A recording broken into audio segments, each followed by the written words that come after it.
Hey guys, the Infant here. I just wanted to show you guys my Daredevil build that I made today. This is the day of launch currently. Honestly, I looked on YouTube. There actually wasn't a lot of resources out there for Daredevil. I know it's the first day, but I kind of want to share with you guys a really fun build that you guys can just jump right into PvP with.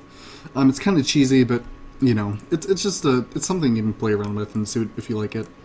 So we'll start with the traits. I'm running Trickery. And in Trickery, I'm taking Uncatchable. This is going to help with the dodges. You're going to stack lots of Caltrops every time you dodge, and you're going to have 3 dodges. So that's a lot of Caltrops. And plus, you're going to be getting Vigor, which will help you, stack the Caltrops up more. Thrill or Haste here isn't really going to fit the mesh of the build. And we'll see a little bit later what the overall goal is. In this trait line right here, the Master, we're going to have Trickster. I like Trickster because it makes Withdraw, Clear Economy, as well as roll for Initiative, but you can take the variant of Bountiful Theft. If you do take this variant, I would recommend taking Channel Vigor as the heal.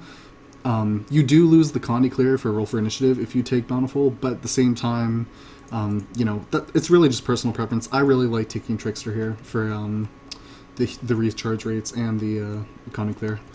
It's personal preference though. And then of course Sleight of Hand for Grandmaster because it's probably better than these other two for the build.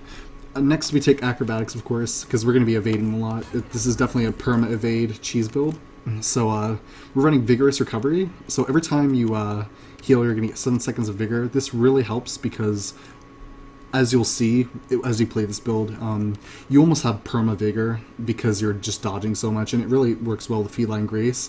When you evade an attack, you get 4 seconds of Vigor, so you're just going to be stacking Vigor, which is really, really strong. Of course, no brainer, hard to catch in your Master trait. Every time you get CC'd, you're going to instantly, every 30 seconds that you get CC'd, you're going to break the stun instantly and get 100% endurance. That's not 100 endurance, that's 100%. So you're going to get your full bar filled if you're out of dodges, which most of the time you should be because you really want to spam your dodge a lot because of this Lotus training, but we'll get into that in a bit. And then finally we get the upper hand. Every time we evade, every 3 seconds that we evade an attack, we're going to get 1 initiative, which really helps out with the Death Blossom spam.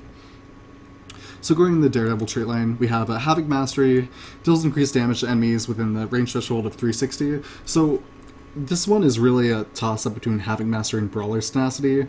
Personally, I think Havoc Mastery fits the build better because a straight-up 7% damage increase is a lot better than, at least in my opinion, than 10 endurance gain and recharge on Impact Strike, but that's really up to you. Personally, though, I think Havoc Mastery just wins out in this trait. Of course, we're going to take Escapist Absolution. It's going to really help us with the Condi Clear when we actually physically evade an attack, and it's only on a 1 second cooldown. So every 1 second that you physically evade, you're going to be clearing Condi. Now, this kind of sucks because sometimes you don't clear the Condi you want, but that's why Trickster comes in handy with the extra Condi Clears. And as well as Sign of Agility, don't forget that's also a Condi Clear. And then finally, we have Lotus Training.